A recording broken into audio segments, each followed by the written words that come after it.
नमस्कार, मैं हूँ अक्षय आनंद। आप livecities.in देख रहे हैं। लाइव सिटीज आपके आशीर्वाद से हर रोज नए आयामों को छू रहा है और अब बिहार का नंबर 1 डिजिटल न्यूज चैनल बन चुका है। कल यानी कि 20 दिसंबर को दिल्ली में यूपीए की एक अहम मीटिंग होनी है। इस मीटिंग से कई सारी चीज़ें साफ हो जाएंगी कि लोकसभा के रण में यूपीए यानी कि महागठबंधन की क्या स्ट्रैटेजीज होंगी, किसको कितनी सीटें मिलेंगी और कई तरह की अन्य चीज़ें कि पार्टियों के बीच समीकरण क्या होगा और कैसे लड़ेंगे 2019 का रण। बिहार के नेताओं की बैठक कल राहुल गांधी के साथ होनी है, इसीलिए हम कह रहे हैं कि राहुल गांधी की क्लास में कल तेजस्वी यादव और जीतन राम मांझी भी होंगे और राहुल गांधी बिहार के नेताओं की क्लास लेंगे। बड़ा दल है कांग्रेस, इतिहास भी कुछ ऐसा ही रहा है। भले ही तेजस्वी कहते हों कि राज्यों में ड्राइविंग सीट रीजनल पार्टियों के हाथ में होनी चाहिए, मगर इस बात के साथ साथ इस बात का भी भरोसा होना चाहिए कि केंद्र में ड्राइविंग सीट कांग्रेस के पास हो। यह भरोसा हमें नहीं बल्कि राहुल गांधी चाहते हैं। तो बिहार की बात में आज हम इसी मुद्दे पर बात करेंगे कि बिहार के नेता जो दिल्ली पहुंचे हैं वो राहुल गांधी की क्लास से क्या सीख कर निकलते हैं। आप लाइव सिटीज के साथ बने रहें। मैं हूं आपके साथ अक्षय आनंद। तो 20 दिसंबर का डेट तय किया गया जब उस बात का फैसला हो जाएगा कि कांग्रेस के साथ साथ कौन कौन से दल किस तरह से हैं। दरअसल लोकसभा चुनाव को अब लगभग 3 महीने का वक्त बच रहा है, जिसको लेकर के तमाम दल पूरी तैयारियां कर रही हैं। एक तरफ नरेंद्र मोदी हैं, उनके साथ इस बार नीतीश कुमार भी हैं, जो पिछले बार जब एनडीए से अलग होकर लड़े तो महज 2 सीटों पर सिमट गए। इस बार उनका भी समर्थन एनडीए के साथ है, तो जाहिर सी बात है कि टक्कर कांटे की होगी। मगर उनके विरुद्ध जो खड़े हैं वो है राष्ट्रीय जनता दल, कांग्रेस, लोकतांत्रिक जनता दल यानी कि एलजेडी जो कि शरद यादव की पार्टी है, उसके साथ हिंदुस्तानी आवाम मोर्चा, जीतन राम मांझी की पार्टी भी खड़ी है। मगर पेच जिस पर फंसा है वो रालोसपा है। एनडीए से तो बाहर आ गए मगर अभी भी क्लियर नहीं कर रहे कि महागठबंधन के साथ आएंगे या नहीं। हालांकि उनके पास दूसरा कोई ऑप्शन नहीं है, क्योंकि थर्ड फ्रंट यानी कि महागठबंधन और एनडीए, यूपीए और एनडीए को छोड़कर कोई तीसरा मोर्चा बनता नजर नहीं आ सकता है। बिहार में तो खास तौर पर एक संभावना वो हो सकती है कि जिस तरह से अखिलेश और माया कांग्रेस से नाराज चल रहे हैं, हालांकि मध्य प्रदेश और राजस्थान छत्तीसगढ़ में समर्थन दिया, लेकिन जिस तरह से वो नाराज चल रहे हैं तो मायावती और अखिलेश यादव अलग चुनाव में उतर सकते हैं। हालांकि इसमें कितना फायदा होगा कितना नुकसान, यह तो राजनीतिक दलों की आकलन की बात है। रालोसपा को बिहार में थर्ड फ्रंट के मतलब में अकेले चुनाव लड़ना पड़ सकता है, क्योंकि वामपंथी दलों ने भी महागठबंधन के साथ होने की बात कह दी है, एक तरह से ऐलान कर दिया है। अब चुनाव के नज़दीक आते ही जीतन राम मांझी ने कहा था कि 20 दिसंबर तक हम आपको वो फैसला सुना देंगे जिसका पूरे देश को इंतजार है। एनडीए में तो भाई बराबरी की बात हो गई है, सीटों का बंटवारा नहीं हुआ। पेच एनडीए में भी तन गया है, क्योंकि आज कल चिराग पासवान के ट्वीट्स आए। आज पशुपति पारस ने साफ तौर पर बयान देते हुए कहा कि 7 से कम में नहीं मानेंगे। पहले तो यह समीकरण यानी कि 4 लोकसभा और 1 राज्यसभा जो रामविलास पासवान को जाना था, उसकी बातें चल रही थी। मगर आज पशुपति पारस के बयान से भाजपा को एक अल्टीमेटम मिला है। पशुपति पारस ने साफ साफ यह भी कहा कि 31 दिसंबर से पहले एनडीए गठबंधन इस बात का फैसला कर ले कि किसको कितनी सीटें मिलेंगी, कौन किस पर लड़ेगा। एक तरह से पशुपति पारस के माध्यम से यह अल्टीमेटम दिया गया। पशुपति पारस ने चिराग पासवान के उस बयान को भी समर्थन दिया जिसमें उन्होंने कहा था कि नाजुक मोड़ पर है एनडीए, जल्दी ही सीटों का फैसला हो जाना चाहिए। जदयू से केसी त्यागी ने भी इस बात का समर्थन किया और यह कहा कि वक्त आ गया है कि जो एनडीए गठबंधन है वो सीटों की स्थिति को साफ करे। साफ तौर पर इशारा भाजपा की ओर था। उपेंद्र कुशवाहा ने तो यहाँ तक कह दिया कि भाजपा अहंकार से भरी है, वो छोटे दलों को खत्म कर देना चाहती है। इन तमाम बयानबाजियों के बीच एनडीए की स्थिति तो और खिंचती हुई नजर आ रही है, मगर महागठबंधन पूरा अलर्ट और उत्साहित है। जब ये नेता दिल्ली के लिए निकल रहे थे यूपीए की इस बैठक में शामिल होने के लिए, जो कि 20 दिसंबर यानी कि कल आयोजित की गई, उसमें शामिल होने के लिए निकल रहे थे, तो हर नेता के जबान पे बस यही बात थी कि सुपड़ा साफ कर देंगे मोदी का, एनडीए को दोबारा सरकार में नहीं आने देंगे। पूरे कॉन्फिडेंस में है, यूपीए के नेता हैं। इसका अर्थ वहां से भी निकाला जा सकता है जो पिछले कुछ दिनों में प्रचंड जीत कांग्रेस को मिली है मध्य प्रदेश, छत्तीसगढ़ और राजस्थान में। कॉन्फिडेंस बढ़ता नजर आ रहा है, राहुल गांधी भी अपने स्पेस को बढ़ा रहे हैं। इस बीच बहस यह भी शुरू हो गई थी कि बिहार में कांग्रेस का दावा बढ़ जाएगा क्योंकि कांग्रेस का परफॉर्मेंस सुधर रहा है। इन तमाम अटकलों के बीच अब आगे यह देखना है कि यूपीए की इस मीटिंग से क्या कुछ निकलकर सामने आता है, किसको कितनी सीटें और कौन सी सीटें। बातें चल रही थी, एक तरफ कहा जा रहा है कि 2020 का फॉर्मूला लागू होगा, 20 सीटों पर राजद और बाकी सीटों पर अन्य।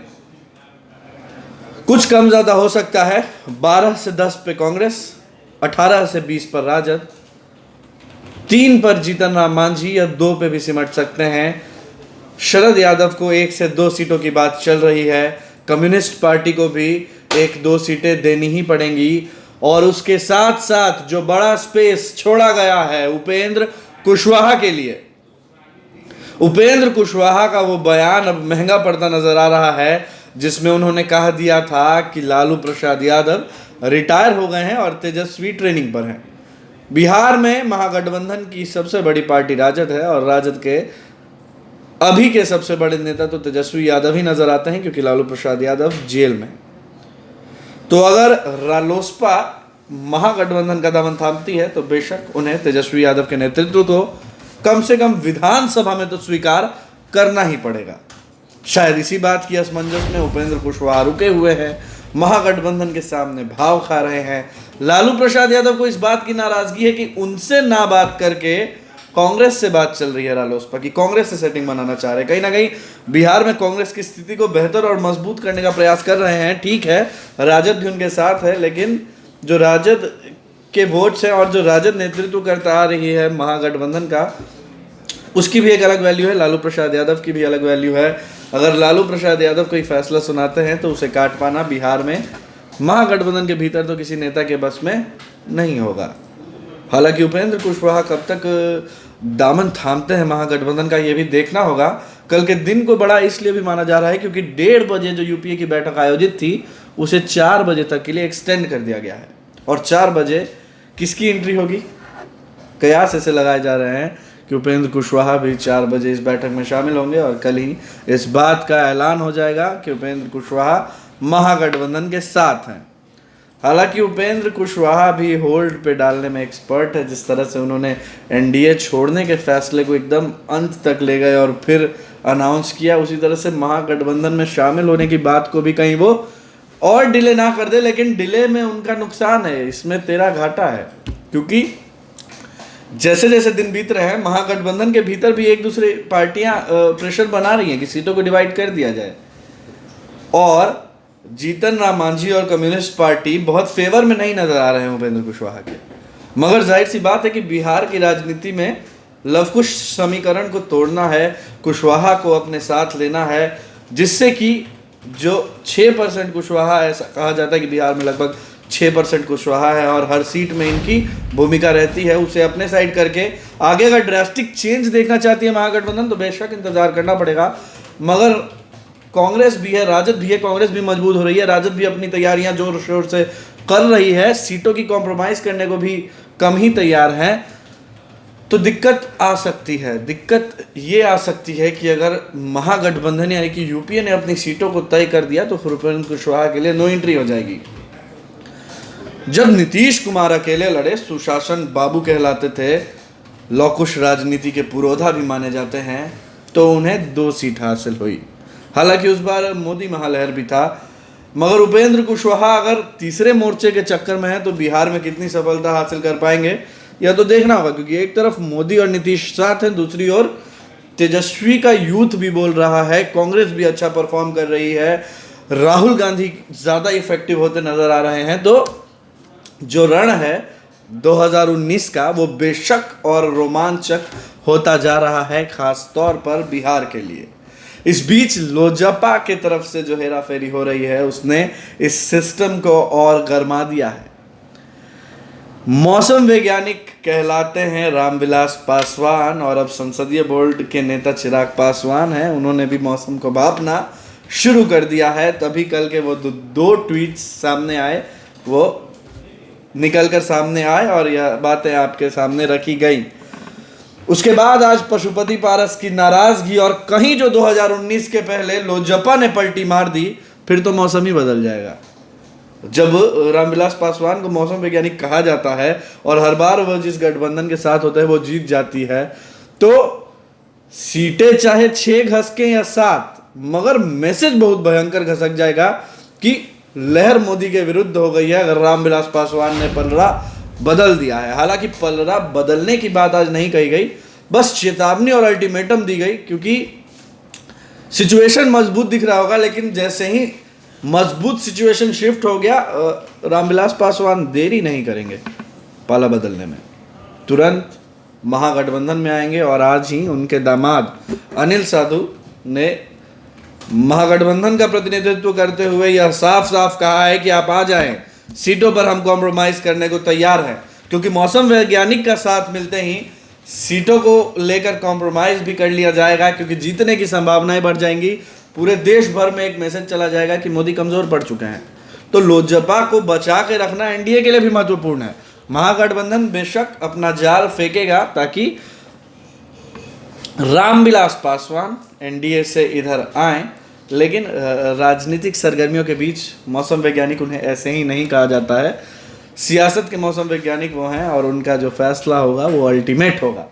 लेकिन कल 20 दिसंबर को बिहार की राजनीति बेशक गर्म होगी, क्योंकि राहुल गांधी के क्लास में बैठे होंगे तेजस्वी यादव और जीतन राम मांझी, और 4 बजे से यह बैठक शुरू होकर पता नहीं कब तक चलेगी, लेकिन जब भी ख़त्म होगी तो कई सारी ब्रेकिंग्स आपके टीवी स्क्रीन्स पर दिखाई दे रही होंगी। और उन खबरों का सार, उनके साथ साथ जो मतलब की खबरें हैं, वो लाइव सिटीज़ आप तक पहुंचाता रहेगा। इसीलिए आप हमारे फेसबुक पेज को लाइक करें, यूट्यूब चैनल को सब्सक्राइब करें, ताकि बिहार से जुड़ी तमाम खबरों के अपडेट्स सबसे पहले आप तक पहुंच जाएं और आप राजनीति की दुनिया में अपडेटेड रहें। फिलहाल बिहार की बात में आज इतना ही। मुझे दीजिए इजाज़त। नमस्कार।